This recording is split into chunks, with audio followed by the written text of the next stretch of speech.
What is Nairu and why does it matter? Nairu is an acronym in economics that stands for the non-accelerating inflation rate of unemployment. Put simply, it's the lowest level of unemployment an economy can bear before wage inflation begins to accelerate. So why does Nairu matter? Nairu matters because it will likely factor into the Fed's decision on when to hike interest rates after having kept them at zero for more than 6 years.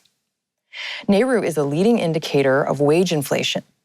And because rate hikes take time to affect the economy, the Fed will want to begin the gradual normalization of rates well before inflationary pressures start to build. One problem, though, is that Nairu is a theoretical concept. Even the Fed can't pinpoint it.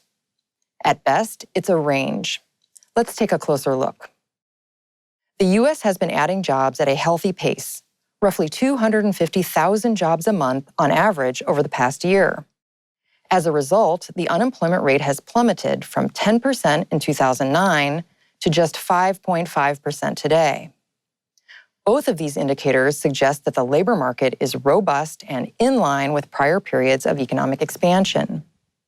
Yet wage growth, shown here as average hourly earnings, has been stuck around 2% over the past few years, barely keeping pace with inflation, which itself remains below the Fed's objective of 2%.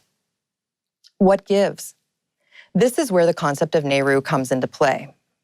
History shows that when the unemployment rate falls and breaks through Nairu, wages tend to rise. Conversely, when the unemployment rate moves away from Nairu, wage pressures have subsided. While we don't know exactly where Nairu is today, we do know that the unemployment rate has fallen sharply from its post-crisis peak. And at just 5.5% today, the unemployment rate is now within the historical range of Nairu, and very close to the Fed's implicit estimate for Nairu of 5 to 5.2%. The Fed will look at many factors, but the closer the unemployment rate gets to its estimate of Nairu, the more comfortable it will be in starting the process of lifting policy rates off zero.